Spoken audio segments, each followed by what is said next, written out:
আসসালামু আলাইকুম। সন্ধে ৭টা, বাংলাদেশ বেতার, রাজশাহী। স্থানীয় সংবাদ পড়ছি সাজরিন খান খুশবু। শিক্ষা ব্যবস্থা পরিবর্তনের মধ্য দিয়ে দেশের তরুণ প্রজন্মকে জনশক্তিতে রূপান্তর করতে হবে বলে মন্তব্য করেছেন শিক্ষামন্ত্রী ড আ.ন.ম এহসানুল হক মিলন। আজ রাজশাহী মেডিকেল কলেজ মিলনায়তনে রাজশাহী শিক্ষা বোর্ড এবং রাজশাহী অঞ্চলের মাদ্রাসা ও কারিগরি শিক্ষা বোর্ডের কেন্দ্রীয় সচিবদের সাথে মতবিনিময় সভায় তিনি একথা বলেন। এ নিয়ে শুনুন রাজশাহী মহানগর সংবাদদাতার একটি প্রতিবেদন।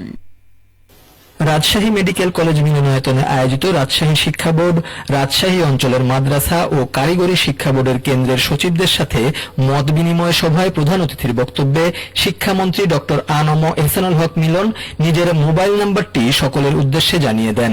উদ্দেশ্য, যে কোনো শিক্ষা প্রতিষ্ঠানে অনিয়ম হলেই যেন তাকে তা তাৎক্ষণিক অবগত করা হয়। এ সময় তিনি ক্লাসরুমগুলো সিসি ক্যামেরার আওতায় আনার গুরুত্ব তুলে ধরেন। কারণ আমাদের তো সেই আগের দিন নেই যে হঠাৎ করে হেলিকপ্টার নিয়ে হাজির হতে হবে, নাকি? সেদিন তো নেই। আমি ঘরে বসে যদি পৃথিবী দেখতে পারি, ঘরে বসে ক্লাসরুম দেখতে পারবো না কেন? আমার এখন মনে প্রশ্ন হয়েছে, খাগড়াছড়ি প্রত্যন্ত অঞ্চলের একটা ক্লাসরুম আমি দেখতে চাই, আমাকে সেখানে যেতে হবে কেন? আমার তো এখন অ্যাডভান্টেজ রয়েছে, নাকি? সোশ্যাল মিডিয়া তো সিসি ক্যামেরা, আমিও অ্যাডভান্টেজ নেব। আর অপরদিকে তারাও আর এই ব্যাপারে কেউ কোন রকম কাজ করতে পারবে না। শিক্ষামন্ত্রী বলেন, শিক্ষা ব্যবস্থার পরিবর্তন আনতে হবে এবং তা তড়িৎ গতিতে। শিক্ষকদের সম্মান না দিলে শিক্ষা ব্যবস্থার পরিবর্তন হবে না। যে পরীক্ষার সময় বিদ্যুৎ ছিল না, সেই জন্য আমাদের ক্যামেরাগুলি অন ছিল না, যারা এটা বলবেন তারপরে কিন্তু আমার ইনভেস্টমেন্ট শুরু হয়ে যাবে আপনার দিকে। কারণ আইপিএস যে যদি হেডমাস্টারের রুমে একটি ফ্যান চলতে পারে, আইপিএস এ কিন্তু ক্যামেরার চার্জ খুব কম লাগে, আমরা জানি। রেখে দিবেন আর চাইবেন সমস্ত ডকুমেন্টস। কখন আমি কোনটাকে নিয়ে ইনভেস্টিগেশন শুরু করি এটা আপনি বলতে পারবেন না। ওই দলিল যেন তামাদি না হয়। শিক্ষামন্ত্রী প্রায় 1.5 ঘণ্টা ব্যাপী উপস্থিত কেন্দ্রের সচিব ও শিক্ষকদের বিভিন্ন প্রশ্নের উত্তর দেন। রাজু আহমেদ, বাংলাদেশ বেতার, রাজশাহী। বস্ত্র ও পাট মন্ত্রণালয়ের প্রতিমন্ত্রী মোহাম্মদ শরীফুল আলম মাসুদ বলেন, আগামীতে যারা রেশম শিল্পের সাথে জড়িত তারাও সরকারি কৃষি কার্ডের আওতাভুক্ত হবেন। রাজশাহী সিল্কের শিল্পের উন্নয়ন ও বাজারজাতকরণ জোরদার করার লক্ষ্যে মতবিনিময় সভায় প্রধান অতিথির বক্তব্যে প্রতিমন্ত্রী একথা বলেন। আজ সকালে বাংলাদেশ রেশম উন্নয়ন বোর্ড রাজশাহীর সম্মেলন কক্ষে এ সভার আয়োজন করা হয়। সভায় প্রধান অতিথির বক্তব্যে প্রতিমন্ত্রী বলেন, রাজশাহীর ঐতিহ্যবাহী রেশম শিল্পকে টিকিয়ে রাখতে আধুনিক প্রযুক্তির ব্যবহার, উৎপাদন বৃদ্ধি এবং কার্যকর বাজারজাতকরণ ব্যবস্থা গড়ে তোলা জরুরি।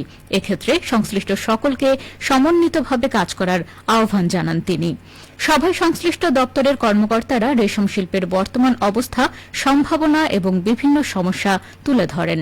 একই সঙ্গে উৎপাদন বৃদ্ধি, মানোন্নয়ন এবং দেশি বিদেশি বাজার সম্প্রসারণের বিষয়ে গুরুত্ব আরোপ করা হয়।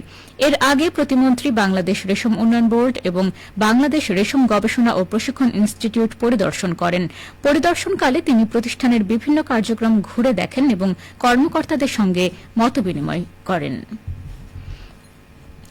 নওগাঁ সদর উপজেলার বর্ষাইল ইউনিয়নে ৯৮ লাখ টাকা ব্যয়ে কালীতলা ব্রিজ থেকে হাপানিয়া বাজার পর্যন্ত ৭ কিলোমিটার খাল পুনরায় খনন শুরু হয়েছে।